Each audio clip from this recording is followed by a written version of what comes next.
Howdy YouTube, it's new toy time again. This turns out to be another sort of purchase of opportunity. It was on sale at the hardware store that I happened to be walking around, and frankly I couldn't really pass up the price. I got it for about 40 bucks including all the tax and everything, so that's close to 20% off of what it would be if you bought it retail like Home Depot or Lowe's or something. However, there are two things that make this particular little gizmo pretty attractive to me. They both have to do with the idea of operating your Dremel tool as a little miniature drill press. And one of those things is that my big floor standing drill press out here in the shop will only chuck bits down to about 3/16 of an inch. Now I'm going to fix that one of these days by getting another chuck for it that will go down smaller, will hold those really small things. But even once I do that, the floor standing drill press is really a metal/woodworking designed tool. And that shows up in the speed range that's available. The low end of the speed range is only 180 RPMs for the drill bit.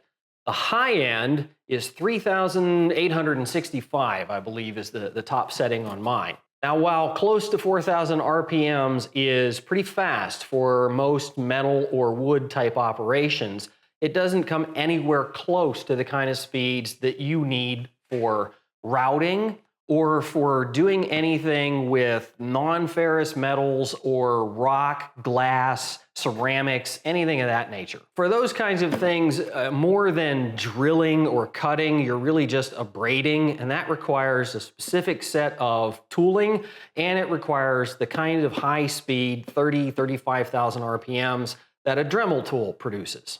So I'm going to solve my small drill bit problem, and I'm going to add press type control and accuracy to the high-speed Dremel tool for 40 bucks. I think that's going to be a pretty good deal, but I won't know till I get it out of the box and give it a try. All right, here's the main column for this thing. The bulk of the press action. The manual, which I might actually read this time. Bag of miscellaneous hardware and the obligatory junk wrench, because of course if you're buying a Dremel drill press you don't own any other tools. And the base, it's aluminum. It's really light. Now you're not working with anything big generally with a Dremel tool, which means probably not heavy. Nevertheless, I see a nice heavy board underneath this in the near future. First assembly step is to pop these black caps off the ends of the expandable tube. And they are tight enough, and specifically airtight enough, that wiggling them back and forth and getting them off is kind of a royal pain in the butt.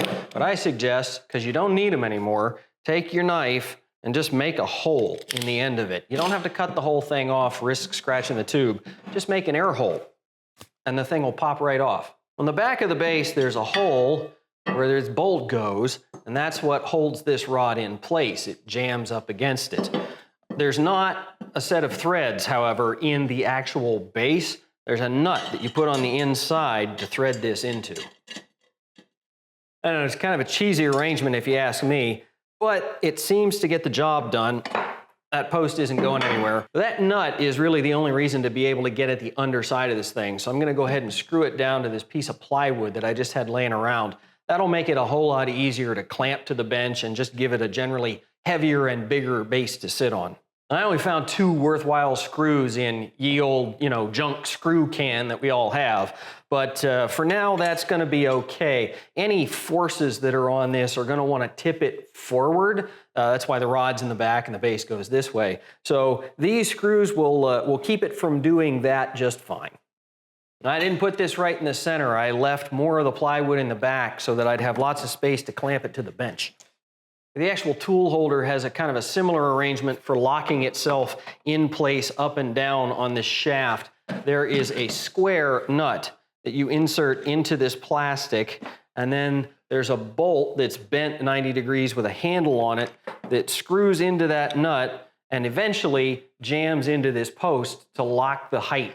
And just as a note, on the back of this thing, there's a tiny little blue plastic wing nut. That locks the rotation of this thing so that the whole tool holder can rotate 90 degrees. Mine came so that when you would slip this over the shaft, the tool would be sideways like this. So I went ahead and changed it to a vertical orientation while I had the thing loose in my hand. In the instructions, they call this thing the crow's nest. It's really just a plastic tool holder, and it friction fits on this post. It's really designed to line up with the larger outer section of this two-piece post. All right, as I've mentioned once or twice, the shaft that the thing rides on is a two-piece shaft. The center section can be raised, and then you just give it a little eighth of a turn, and it locks in place. What this is supposed to be for, let me put it all the way up, is for hanging the Dremel tool when you have the flex shaft attachment.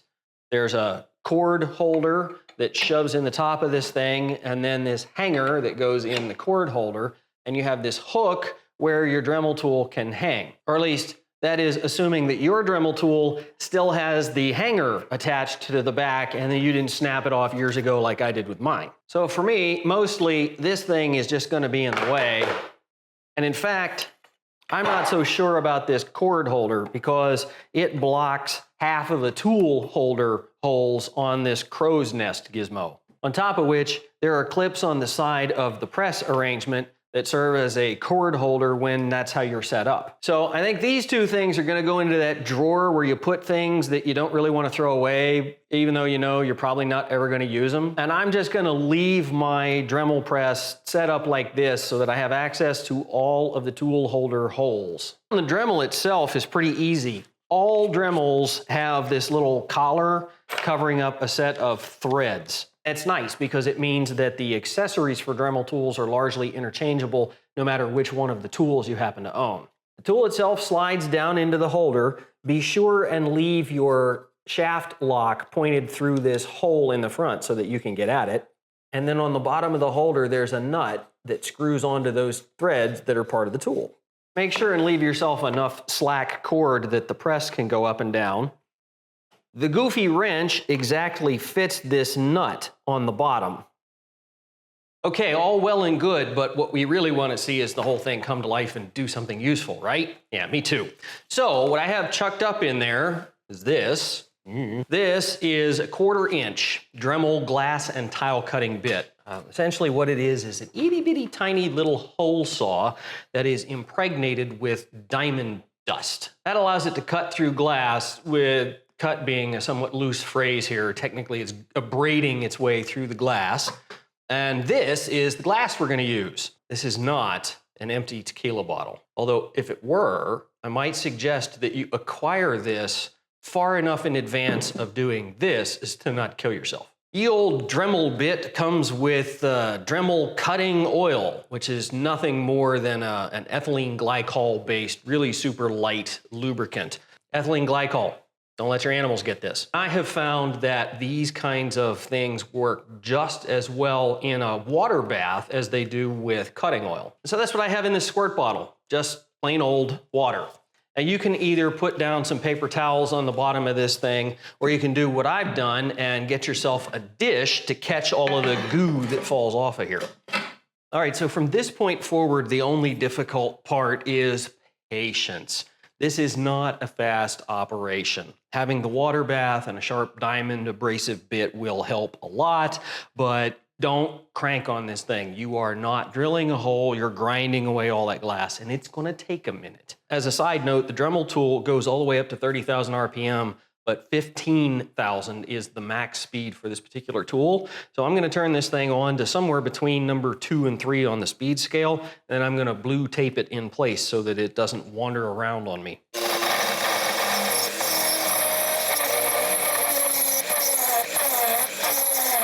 Okay, well, how do you measure success of something like this? I got one easy way. Is there a hole in the bottle? Yep, there sure is. And the outside, which is the important part for me, this is a cheesy Christmas decoration. It's gonna get some LED lights in here, and that's where the power cord comes out. Anyway, the outside of this is really, really smooth. There's no sharp edge here. There's nothing to worry about. No little glass flicks or shards or anything. This thing that you cannot see is the plug that I cut out of said bottle, and it is not perfectly round. It has a sharp edge around the back where I essentially broke through the bottle on the inside. That's my bad. I told you this was a slow operation and don't push on it. And what did I do? I pushed on it. Fortunately for this application, it makes no difference whatsoever. But the rest of this plug is proof positive that it is possible, if you're patient, to cut very, very smooth holes in glass using an apparatus like this. There you have it, one Dremel Workstation. For 40 bucks, I'm pretty happy with it. It does what I need it to do, and it seems to do it reasonably well. I need to go work on the supplies for my Christmas light project, so that means any more drilling's gonna have to wait for another day. Do me a favor and hit that subscribe button down there before you leave the page. And as always, stay safe, YouTube.